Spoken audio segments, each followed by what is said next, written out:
Ahora vamos a saludar con el doctor Alberto Acosta Burneo. Doctor Alberto Acosta, un gusto tenerlo acá en Ecuador en Directo. Buen día. Muy buenos días, un gusto estar con ustedes. Gracias, doctor. A ver, doctor, vamos directo al tema económico. Luego de la elección de Guillermo Lasso, pues se dice que bajó el riesgo país. Explíquenos esto, doctor, un poco.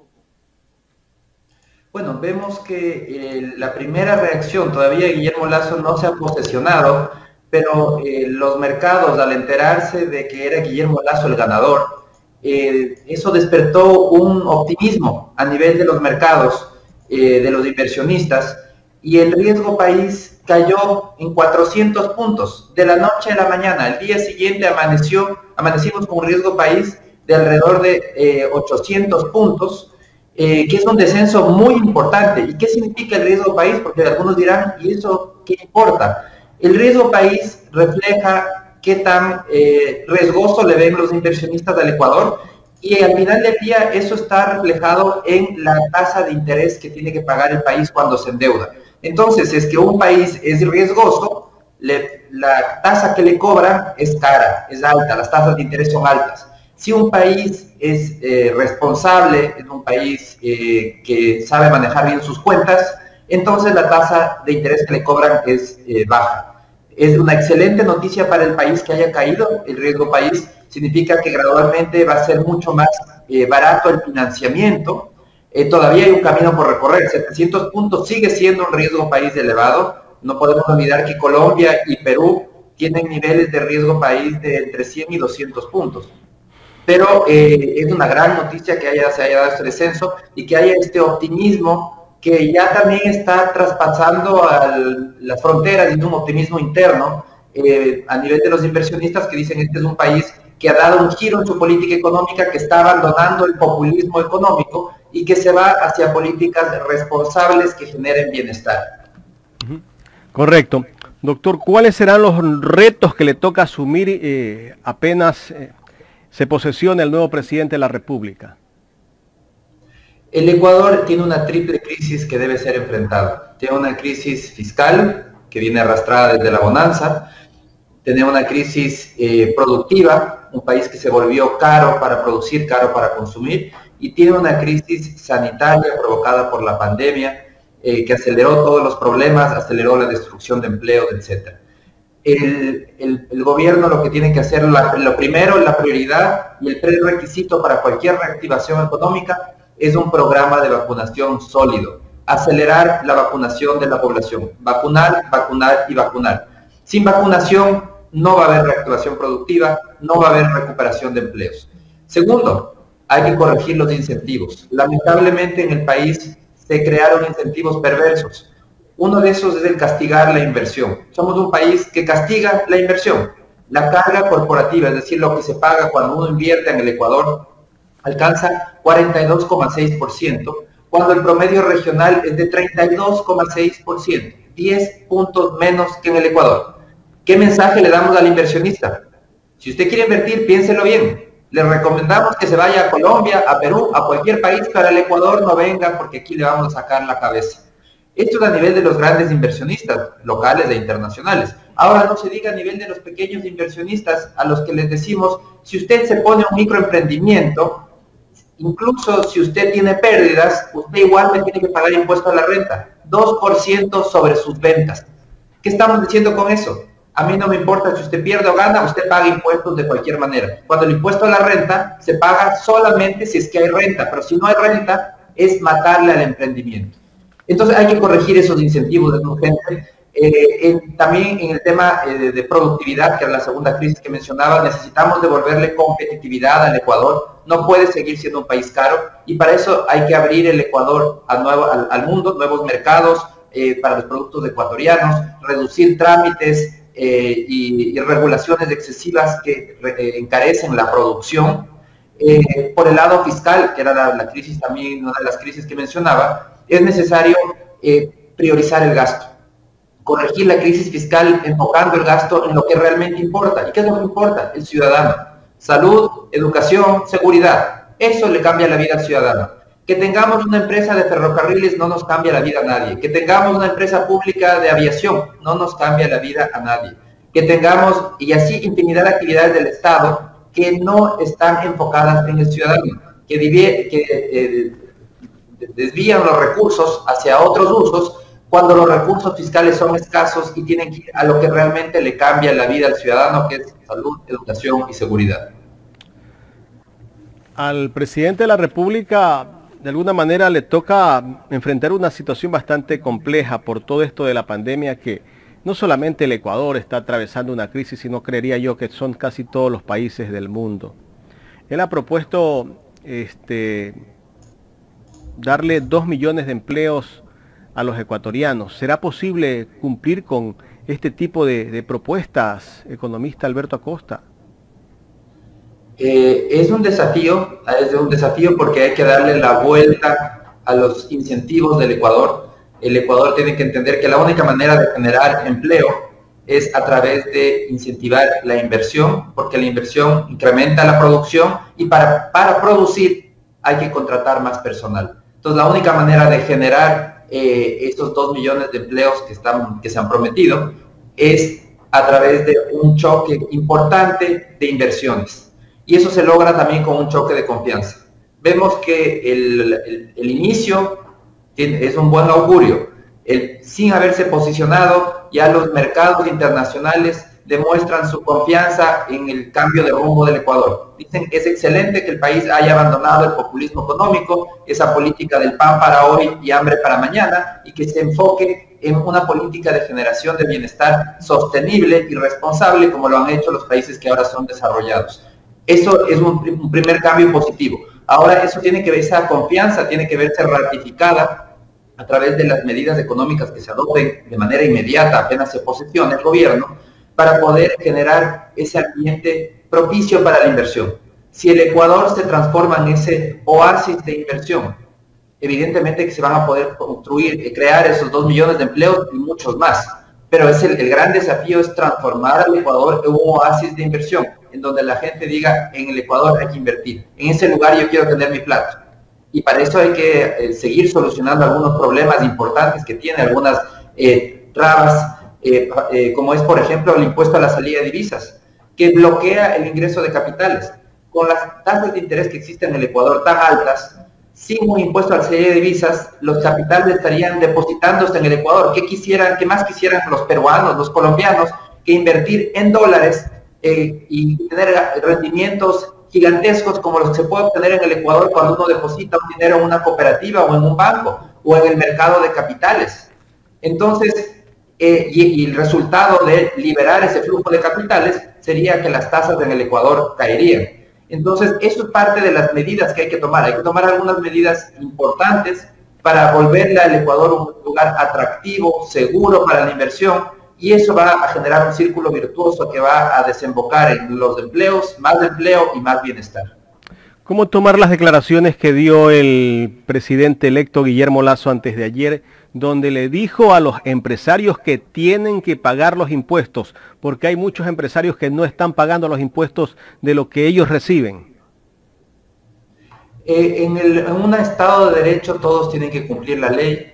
La ley establece el pago de tributos y tienen que cumplir los tributos que corresponden. Eso es algo natural y eso tiene que existir en una sociedad en donde tienen que respetarse las reglas. Es parte de esa evolución que necesita dar el país hacia una sociedad de instituciones fuertes que lo que nos garantizan es una estabilidad y una racionalidad en la vida pública. No se puede permitir, lo que no es aceptable de ninguna manera es que se piense que aquí es el territorio de nadie, donde el más fuerte hace lo que le da la gana. Definitivamente esa no es la vía al desarrollo. La vía al desarrollo es a través de instituciones fuertes, claras, abandonando el caudillismo, no de presidentes fuertes y de caudillos vengadores. Eso no da estabilidad ni racionalidad a la vida pública. Lo que da la estabilidad y la previsibilidad a la vida pública son las instituciones fuertes, cumplir la ley y que haya instituciones que velen porque se cumpla la ley. Y evidentemente el pago de impuestos es parte de ese cumplimiento de la ley. Correcto, estamos dialogando con el economista Alberto Acosta Burneo, analista económico. Economista, le voy a dar paso a mi compañera Yadira Escobar, que tiene más inquietudes. Yadira. Buenos días, economista, mucho gusto. Bueno, muy buenos días. ¿Cómo está? El término de riesgo país, me encantaría que usted como experto lo pueda definir para el denominador común que nos está en este momento viendo. Pero más allá de definir ese término, ¿qué significa el que en cuanto se dio la voz de que Guillermo Lasso era el presidente internacionalmente, pues se dieron saludos? Más allá de eso, se dio la información de que el riesgo país había bajado. ¿Eso significa un buen augurio para la economía de nuestro país? Sí, el riesgo país lo que mide es el buen manejo que pueda tener un país de sus finanzas públicas.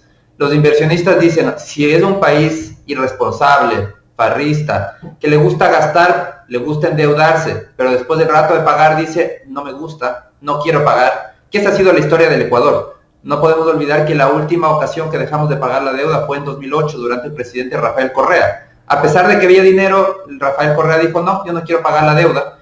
Y se disparó el riesgo país. ¿Y qué significa al final el riesgo? En la práctica, como mencionaba hace un momento, el riesgo país en la práctica se refleja en cuanto con la tasa de interés que le cobran al país por prestarle plata. Entonces, al mal pagador, al riesgoso, le prestan plata caro, como ha sucedido con el Ecuador. Con el riesgo país que teníamos hasta la semana pasada, antes del triunfo del triunfo de Guillermo Lasso, teníamos un riesgo país de sobre 1.100 puntos. ¿Qué significa? Que si el Ecuador se endeudaba en el mercado de capitales, le iban a cobrar 12, 13% probablemente. Luego, el anuncio del triunfo de Guillermo Lasso, vemos como el riesgo país desciende a alrededor de 800 puntos. Significa que el Ecuador le podrían prestar dinero a 8 o 9%. Es un cambio importantísimo, todavía insuficiente. El riesgo país tiene que seguir bajando, pero el mero anuncio de que quien ganó la presidencia implica un cambio de rumbo, implica abandonar ese populismo económico, esa política del pan para hoy y hambre para mañana, e ir hacia una política sostenible, una visión de largo plazo, de que las cosas tienen que funcionar para generar bienestar, no solamente hoy, sino también mañana y pasado, y la próxima semana y el próximo año, y los próximos 20 años. Ese es un cambio radical en política económica.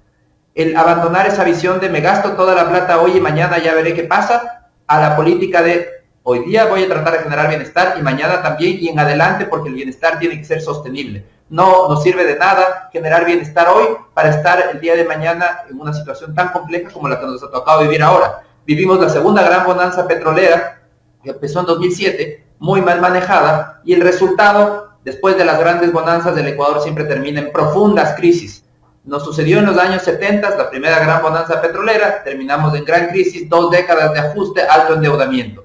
Repetimos la historia, 2007, segunda gran bonanza petrolera, terminamos debilitados, una gran crisis económica, destrucción de empleos, alto endeudamiento. Repetimos los problemas. Ese es el populismo económico, esa visión cortoplacista de me gasto todo hoy y no me importa que el día de mañana voy a estar comiéndome la camisa, destruyendo empleos y en una situación tan compleja de ajuste de varias décadas. Entonces, ese cambio de política genera mucho optimismo a nivel internacional también, que dicen, si van a ser responsables, están votando por un cambio de política hacia la responsabilidad, y por eso nos interesa prestarle a este país, si es que quiere, necesita recursos, nosotros le vamos a prestar y le vamos a prestar más barato.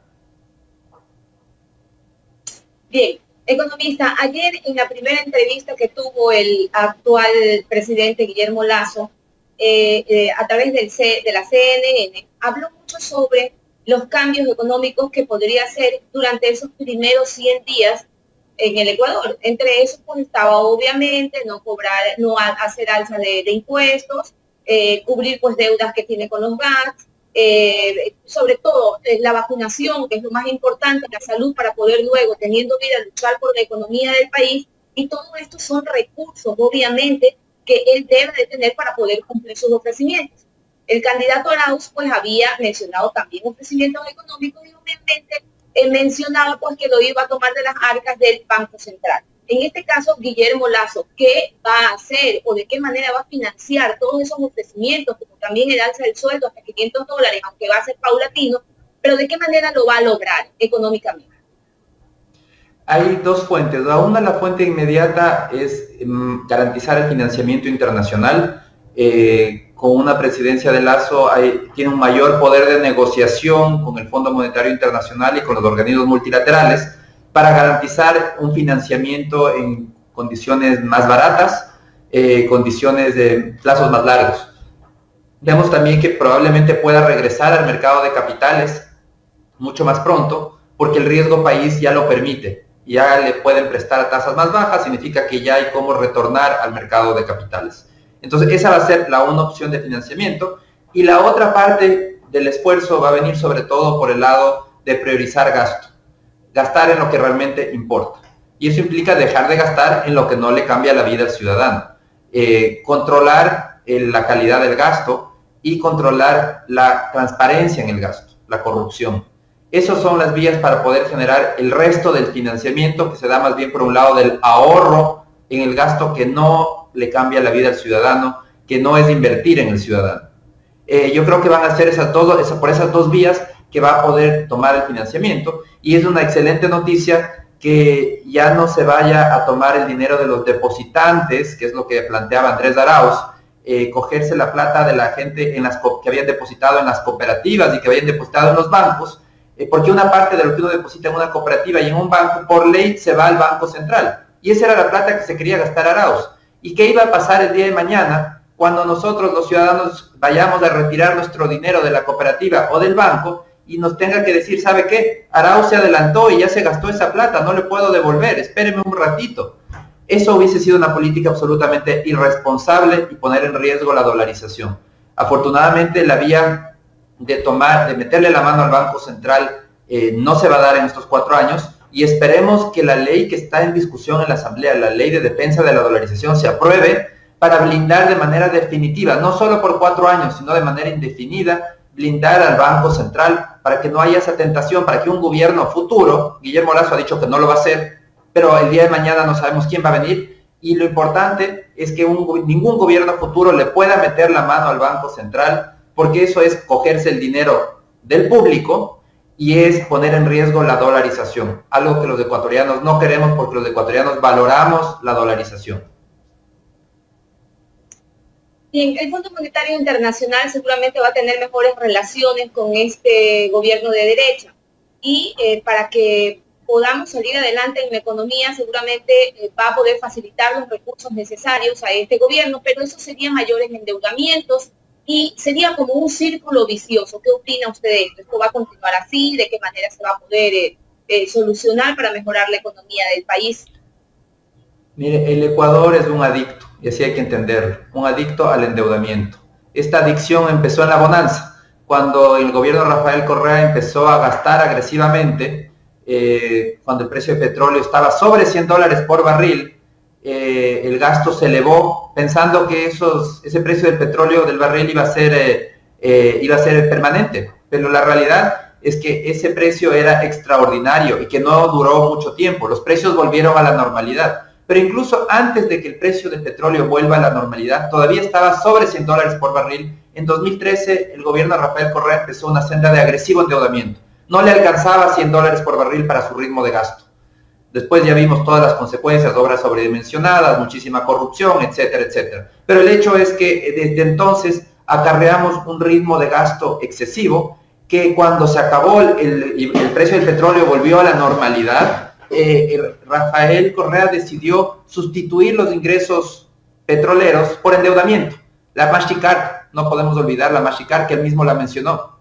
Para eso tenemos el endeudamiento, dijo. Entonces no importa que ya cayeron los ingresos petroleros, ahora nos vamos a financiar con endeudamiento. Entonces desde 2013 el país se endeuda de manera agresiva, acelerada. Llega después del 2017 Lenín Moreno y acelera el ritmo de endeudamiento de la mano de ministros de Rafael Correa. Y al final del día, lo que llegamos al día de hoy, cuando tenemos un Estado adicto al endeudamiento.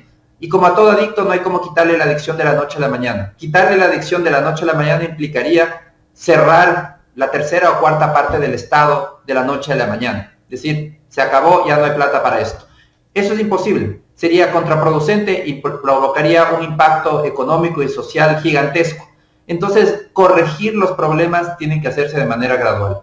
Y la manera de hacerlo gradualmente es consiguiendo financiamiento, pero hay una gran diferencia. Una cosa es financiar, endeudarse para que siga la fiesta, y otra cosa es endeudarse para poder hacer un ajuste de gasto ordenado, para poder priorizar el gasto. Mientras yo priorizo el gasto, priorizar el gasto significa gasto en lo que realmente le importa al ciudadano y gradualmente dejo de gastar en lo que no le cambia la vida al ciudadano. Eso tiene que hacerse de manera ordenada. No se trata de recorto todo y se acabó. Eso produce mucho daño. Lo que se necesita es priorizar el gasto. Entonces, este proceso no es inmediato y mientras tanto se requiere de financiamiento para poder lograr un proceso ordenado de priorización de gasto. Bien, economista, ayer en esta misma entrevista con CNN, Fernando del Rincón, que era quien la hacía, le expresa al presidente Guillermo Lasso que tiene la herencia de un país en quiebra, hablando económicamente. Y él expresa también que esto lo podrá sacar adelante con la ayuda de la empresa privada, que es la que está más fuerte en el país. ¿Qué tipo de fórmula cree usted? Que claro, por el poco tiempo que obviamente se entiende que tiene para poder expresarse en un programa internacional como ese de la CNN, pero ¿qué tipo de fórmula cree usted que es la que él trató de indicar que va a solucionar o ayudar a la economía o a fortalecerla con la empresa privada? Lo que tiene muy claro la política económica de Guillermo Lasso es la importancia de la inversión. La inversión es el motor del bienestar. Si queremos bienestar para la población, tenemos que incentivar la inversión, porque la inversión es la que genera producción y la producción, para poder darse, genera empleo. Y el empleo genera ingresos, genera capacidad de consumo, genera bienestar. Entonces, toda la política económica de Guillermo Lasso se basa en incentivar esa inversión, darle un entorno favorable, un entorno sin arbitrariedades, sin autoritarismos, sino un entorno de confianza. Que la inversión sienta que el Ecuador es un lugar para invertir. Entonces, el gran desafío de la presidencia de Guillermo Lasso es lograr ese choque de confianza que se requiere para lograr también un choque de inversiones. Los emprendedores y los empresarios de todo tamaño, desde los más grandes hasta los más pequeños, sientan que el Ecuador es un lugar atractivo para invertir. Que los ahorristas, los que tienen capitales en el mundo, los vecinos en Colombia, en Perú, digan: yo quiero invertir, quiero depositar mi plata en Ecuador porque la puedo depositar en dólares y gano rendimientos atractivos en dólares. Entonces, ese es el gran desafío. Transformarnos en un lugar, en un oasis de inversiones, un oasis de producción, un oasis de empleo. Yo creo que esa es la esencia de la política de Guillermo Lasso, y el éxito va a estar en la rapidez en la que pueda implementar esas reformas necesarias para que esos capitales y esos inversionistas sientan esa necesidad y esa conveniencia de seguir acelerar su ritmo de inversión en el país. Economista Acosta, esperemos que todos esos conceptos económicos tan positivos que usted nos está expresando en este momento sea un buen augurio para todos los ecuatorianos. Jaime. Gracias, Yadira. Economista, le tengo una última. ¿Es posible tener créditos al 1% como fue parte de su propuesta del presidente Guillermo Lasso? ¿Y quiénes darían esos créditos? ¿De dónde saldrían esos recursos? A 30 años plazo. Eso es posible como un programa de la banca pública. Se puede financiar con dinero de organismos multilaterales dentro de un programa muy específico de crédito barato. El desafío, yo creo que va más allá de eso. El desafío es tomar las medidas adecuadas para que el crédito en general en el Ecuador sea más barato. Ese es el gran desafío del país. Porque un programa al 1% se puede hacer a través de la banca pública con financiamiento internacional, será un programa específico. Pero el desafío es que todos los créditos tengan una tendencia hacia una menor tasa de interés. Y la manera de lograrlo es con dos medidas. La primera es eliminar el impuesto a salida de divisas para que haya una libre movilidad de capitales hay que estar muy claros que el impuesto a la salida de divisas es como el muro que construyó Trump con México, es algo similar. Simplemente construimos un muro alrededor del Ecuador. Lo que no nos dimos cuenta, o quienes estaban en el poder en ese momento no se dieron cuenta, es que los capitales no se quedaron del lado de adentro del muro, sino del lado de afuera del muro. Y ese muro lo que hace es impedir el ingreso de capitales, cuando eso es lo que necesita el país, ingreso de capitales. Entonces, esa es la primera medida, eliminar ese impuesto a salida de divisas para que los capitales puedan ingresar libremente al Ecuador. ¿Qué es lo que va a suceder? ¿Cuál es la consecuencia? La tasa de interés es un precio, el precio del dinero. Sucede algo similar, por ejemplo, con el precio de los productos, del maíz. Cuando hay mucho maíz, el precio del maíz cae, se pone barato. Cuando hay poco, el precio del maíz sube. Entonces, ¿qué pasa con el dinero? Cuando hay mucho ahorro, el costo del dinero cae, el crédito es más barato. Cuando hay poco ahorro, el costo del dinero es alto. Entonces, eliminando la traba al flujo de capitales, vamos a poder incrementar la cantidad de ahorro y en ese momento el crédito va a ser más barato. Y la segunda medida es cambiando la legislación financiera, yendo hacia una legislación que tenga claro que la prioridad de la legislación financiera es el control. Control, control, control. Con los mejores estándares internacionales, pero que abandone todo ese intervencionismo de la ley actual, que lo que hace es que el mercado ecuatoriano sea un mercado cautivo. Igual que en todo, cerraron el mercado, que no venga la competencia. Eso hay que cambiar. Tiene que venir la competencia internacional, más competencia hará que las tasas bajen. La banca internacional además tiene canales de enlace de liquidez con sus casas matrices, permite traer capitales de manera fácil al país. Entonces, con estas dos medidas, con una ley monetaria y bancaria moderna y con liberación del flujo de capitales, el resultado va a ser una reducción de tasas de interés, que es una medida necesaria y urgente en un país como el Ecuador. ¿Quiénes serían los beneficiarios de esos créditos que ha ofrecido el presidente Lasso? Me imagino que se refiere a los créditos al 1%. Al 1%. Sí. Probablemente sea, habría que, desconozco específicamente los beneficiarios, entendería que podría estar relacionado con probablemente beneficiarios del bono de desarrollo humano, o tal vez un microcrédito, eso habría que investigarlo más adelante. El desafío, como digo, es en general una reducción de tasas de todos los segmentos, que es lo que necesita el país, sobre todo para que la producción también sienta un ahorro al tener que pagar menos en tasas de interés. Economista, quiero agradecerle por haber aceptado este diálogo aquí en Ecuador en Directo. Muchísimas gracias, siempre es un gusto. Gracias al economista Alberto Acosta Burneo, analista económico.